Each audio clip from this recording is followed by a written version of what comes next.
Yep, wearing the same thing as the last video because I'm recording this the same day.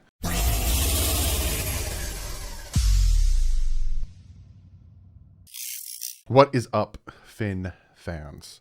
Let's do the quarterly review. It's not a great quarter. I will say last year we were sitting at the same exact record at this point of the season last year. We lost to the Patriots, we lost to the Bills, we beat the Jaguars, and we lost to Seattle. We were sitting at 3-1 at the same exact point right now. This year we're on a three-lane losing bleak is what was going to come out of my mouth. A 3-game losing streak. And then we have to head to Tampa, who just beat the Patriots. I just got done watching them beat the Patriots. It was a very good game. Everyone, of course, is ranting and raving about Mac Jones, but I'm not going to talk about him. He's not our quarterback. Just, it is what it is. Hey, we're tied for second in the division.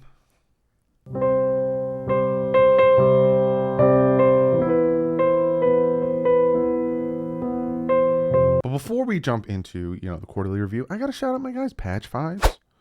If you don't know about Patch Vibes, they have some fantastic t-shirts, hats, pins, patches, obviously patches. That's a Patch Vibe patch. They got this t-shirt that I'm going to be getting soon, and then I'm going to be wearing it. Maybe that's the good luck t-shirt. Maybe it's a good luck t-shirt. Everyone go out and get it. If everyone goes out and gets it, we'll all be rocking it, and it'll be bring us good luck, and we'll win. It's that retro green and everything. I can't wait. The sooner it gets here, the sooner we start to win games. I don't know. And also don't forget to check out Backroom Collections. Fantastic artwork. Fantastic. And again, it's not just Miami Dolphins. It's not just NFL. They do it all. You can see it popping up. Go over it. Use the promo code DDW. You get yourself 10% off. And with Patch Vibes, use the promo code DDW2. You get yourself 20% off. So go check that out. But before we jump into all that good stuff, now that I got talked about my two guys, I got to shout out Chris Fetter for grabbing himself some DDW merch. He got that new stuff, Get It Done Miami. He got it in orange. And for the love of God, get something done because something has to change. Yes, we are sitting here at 1-3. Very easily could be 3-1 if the team was better.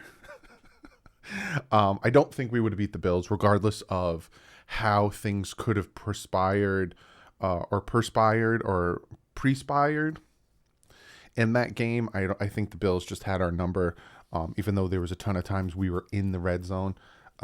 That game was just going to be a loss. You lose by that much. It's just, you just chalk it up to a loss. But you look at the Raiders game, a lot of things left on the field, a lot of calls, penalties not called, penalties actually called.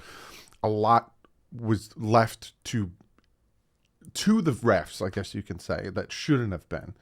And then go back, watch my film breakdown, you could see what I'm talking about. Then yesterday's game, again, just stupid penalties, stupid plays, stupid things that gave the Colts, who aren't as good as the Dolphins. Yeah, they beat us, and good on them for beating us, but the amount of penalties that they gave up, the amount of mistakes that they made, the Dolphins should have won that game if they were more disciplined. If the quarterback was just better. Just please, just the littlest bit better. So we're sitting right now at 1-3. I told you guys, give me 4 games and I'll let you know what I think of the season. I don't know. It doesn't look good. And I have to see how the offense looks when Tua's back in there, or if the Dolphins make a move. This video is probably going to come out earlier than I normally release videos. I normally release videos that are pre-recorded around 11 a.m., but I'm releasing this one around 10 because I don't know what the Dolphins might or might not do today, for you guys being Monday. But to me personally, a different quarterback besides Jacoby Brissett, we win one of the past 2 games. We win it. He's missing wide open people. He's throwing the ball into the ground. He's staring down his receivers that are open, not throwing them. He has a clean pot. It's just, he's horrible. Now, when Tua comes back for the Jaguars game, we'll see how it changes, or again, if something happens. I don't know. I'm not predicting anything. I'm not going off of rumors. I'm not doing that. But we will see. That's why I don't want to say the season's over, because you could very easily turn it around. We did last year. We started 1-4, 1-3, sorry, and we turned it around. And I'm going 10-6. So I'm not going to say the season's over, but it does not look good. If Jacoby Brissett is our quarterback for the rest of the season, then it is over. Depending on how Tua plays when he comes back, we'll see. We saw, him have better command of this offense against the Patriots. So we'll see. But we're sitting at it now. I'm going to give you guys the stats so far for this quarter. So looking at where we rank when it comes to pass rush, all that stuff for the first quarter, when it comes to passing offense, we're 29th in the NFL. When it comes to passing defense, we're 19th in the NFL. When it comes to rushing offense, we are 23rd in the NFL. Surprisingly, I thought we'd be worse on defense, but that's not saying anything because we were 27th on rushing defense. When it comes to turnovers on offense, we are 19th, which is bad. But on defense, we are 7th, which is good. I think we have 26 consecutive games going to last year and the year before with getting a turnover in a game. Fantastic. Love that. Points for, we are 30th on offense and we are 23rd on defense. That is not good. We are 4th in the NFL, giving up 13 sacks over the past 4 games. 13 sacks. That is not good. Now, again, these past 2 games, I'm not going to put that on the offensive line. Even some of the Bills game, a little bit, but not fully. Even some of the Patriots, but it's just 4th. We have on defense 7 sacks and 2 interceptions. They didn't count today, so I think we have 3 interceptions. We didn't have an interception today, Doug. And 2 interceptions. Now, looking at this team, we aren't doing good. Going into the season, I didn't think we were going to be lights out, the best team in the NFL. I thought we'd be way more competitive coming into the season. I honestly thought that Tua would be still the starting quarterback at this point. I did not think he would be dealing with fractured ribs and being out for 3 weeks. Again, when I do my predictions, I hate doing them because I don't know how things will pan out. You can ask the Colts about that. I'm pretty sure they didn't expect to go 1-3. I would get pretty sure that if you looked at the whole, landscape of the NFL, there'd be a lot of teams where you're like, "Oh, I didn't expect that. I didn't expect that." No one expected the Carolina Panthers to be 3-0. But I didn't expect us to be this bad. I expected us not to be great, and I expected us to lose some of the games in the top, in the first 4 or 5 weeks. But I expected us to be more competitive, and I expected it to not be a nightmare to watch. And besides week 1, because week 1, we marched down the field, scored a touchdown on the very first drive. And then we did it again when we got the ball back, the very first drive in the second half in New England. If you just watched the Bucs game, it wasn't that easy for them. So that was, good. Other than that, there were some plays here and there, ton of pressure, all that stuff that didn't help. And then the Bills game, we didn't score a point. It had a lot to do with the drops. Raiders game, it was a little too late. 14 points. And then, the stupid play and then bad call, and then yesterday's game was just like, you want to open it up and you want to start throwing it down the field a little too late. And I'm not talking to the offensive coordinators. I'm talking to Brissett to finally throw it down the field because, again, when the film breakdown comes out, I'm going to be sitting down making that, and it's going to hurt my eyes. But I didn't expect us to be this bad. Now, when it comes to why we're this bad, I'm hearing a lot of people saying we should fire Brian Flores. Brian Flores isn't making it to next year. I don't think that's true. I think Brian Flores will make it to next year. Chris Greer, people think we should fire the both of them. We should clean house because we're upset. And rightfully so. We shouldn't be this bad. You went 10-6 last year, and we seem worse than last year, because if you look at the scores from the first 4 games of last year, we were in most of them.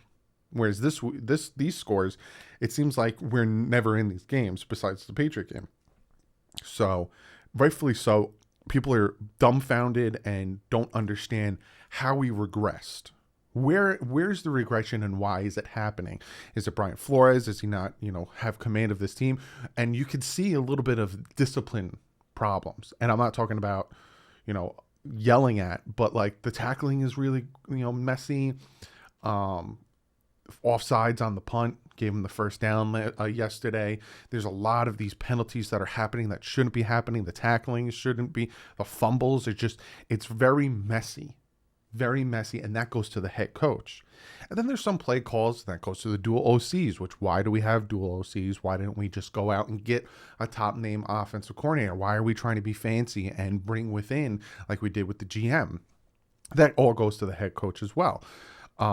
He does great on defense, right? Our secondaries coach is fantastic. Our defensive coordinator, Boyer, is pretty good. But it seems like his focus on offense is faltered a little bit. It's like the complete opposite of Adam Gase, where he was more focused on the offense and the defense was faltering. It seems a little bit opposite, where he's trying to outsmart people and trying to do too much. And that is going to come back and bite him in the butt. Whereas Adam Gase's problem was he was stubborn and he didn't think what he was doing was bad. Whereas Brian Flores will change something up. If Brian Flores doesn't think something's working, or Brian Flores thinks it could be better, he'll change it up. O'Shea, Gailey, now the OCs we have, he'll change it up. If he's like, this offense ain't working, you got to go. Nope, it's still not working. We need someone new.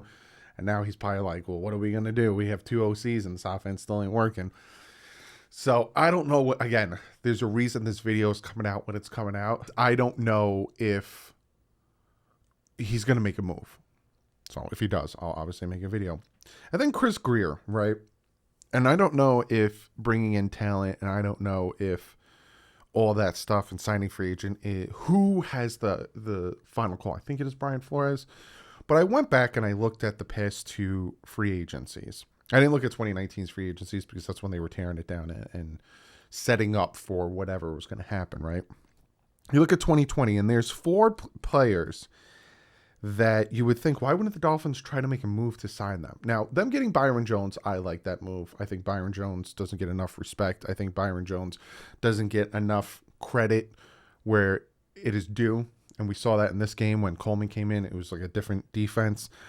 He shut down Waller, 3 catches for 39 yards.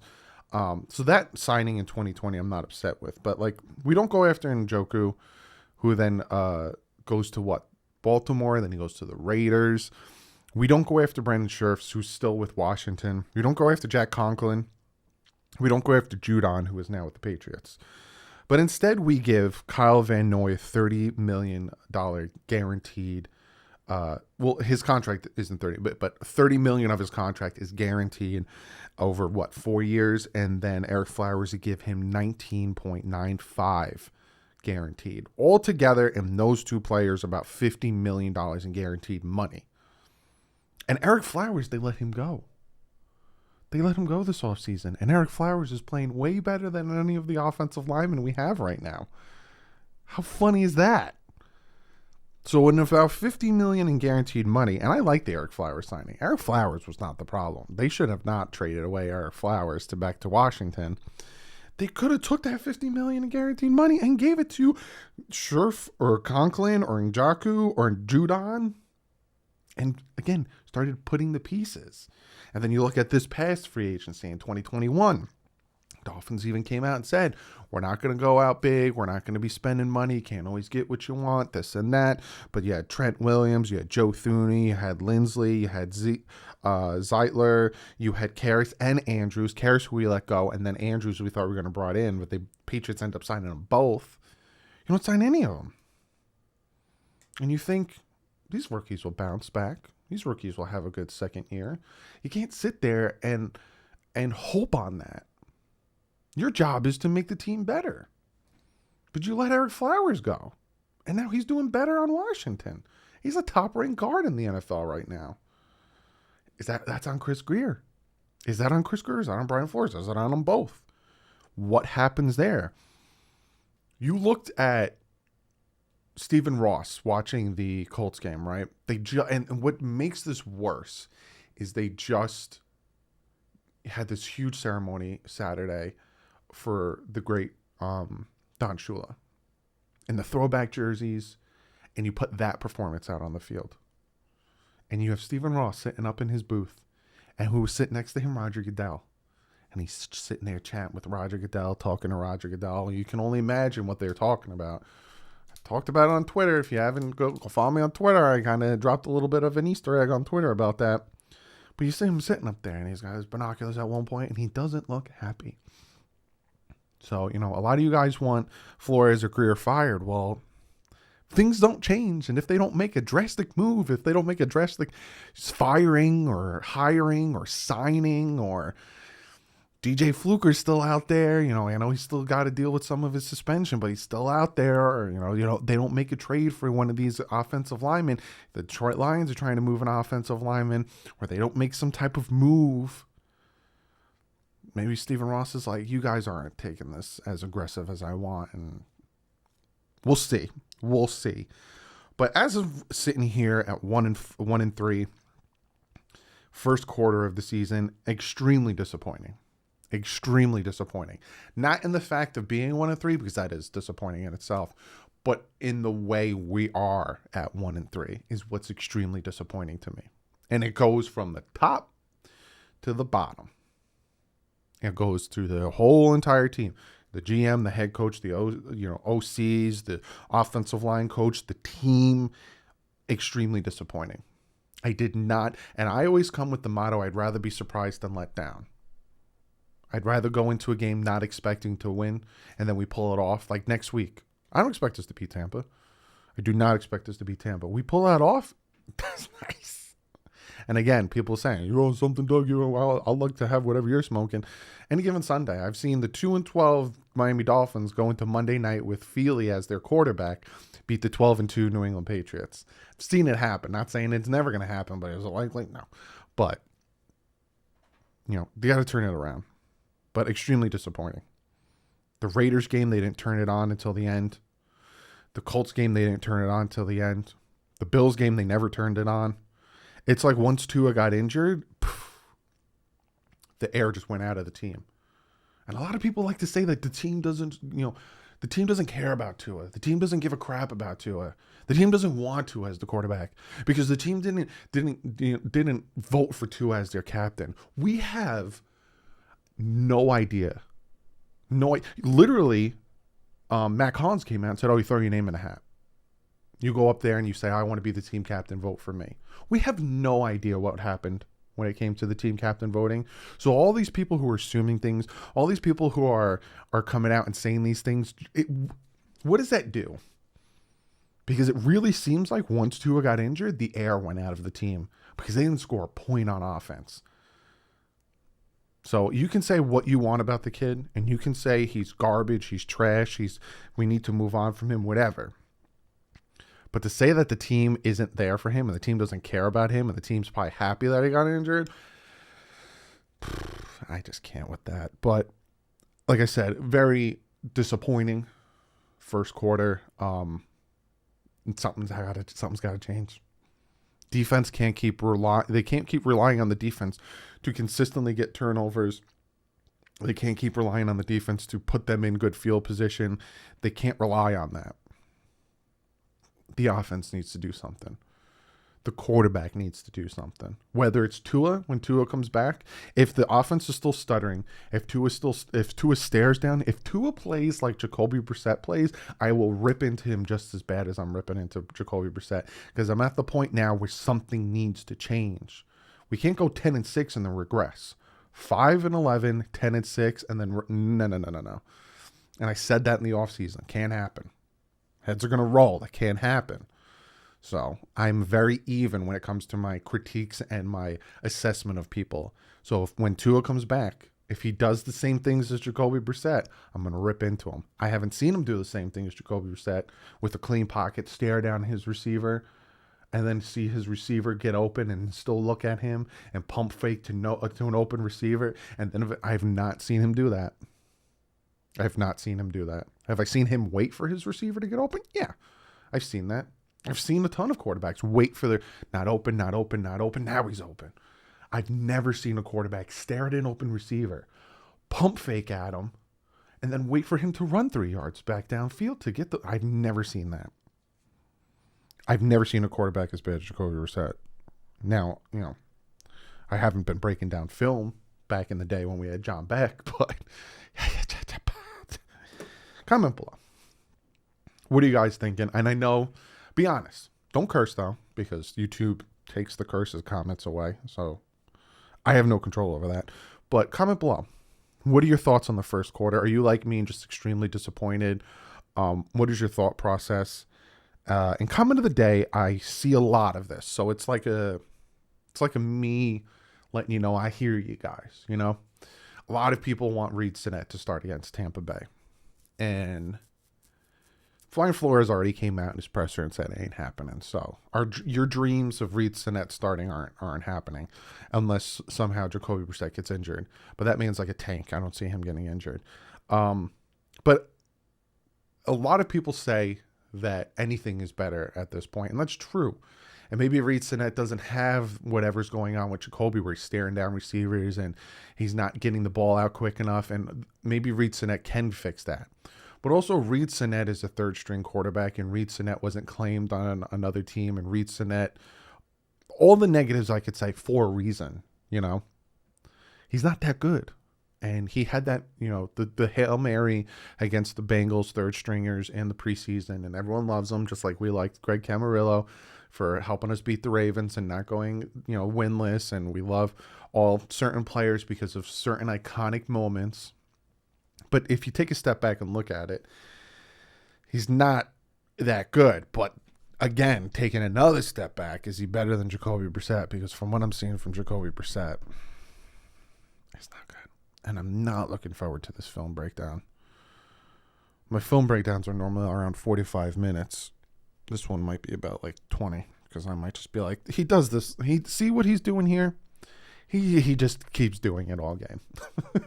It might be more breaking down the defense and the things that are happening on the defense that are falling apart than just constantly pointing out how Jacoby Brissett is missing touchdowns. So maybe the film breakdown will be more on defense and not really on the offense, because there's only so many times I can say he was open. Why are you pump faking to an open man? Throw it. What are you doing? Why are you doing But other than that, guys, I love you guys. You guys are you guys are hitting that subscribe button, you know, and I love it. I love that you guys watch me and listen and take what I say, my opinion. I'm not calling myself an expert or anything like that. I sit here, I do my homework, I do my analyst stuff, break down stats, all that stuff. I give you what I can, and I appreciate you guys hitting that subscribe button, following me, and giving me the time of day. It means a lot to me. It means a lot that, you know, a couple years ago, I thought, I want to do this for a living. And you guys are making that happen. So I want to appreciate you guys. You know, this first quarter sucks. Hopefully we bounce back. But overall, I want to let you guys know I appreciate you guys. You know, Dolphins, no matter what. But I'll see you tomorrow. You're never going to stop getting videos from me. Never. We went 5-11, and I made videos every week. You're never going to stop getting videos. You're never going to get rid of me. So I love you guys. I'll see you tomorrow. But like usual, stay classy. And fins up.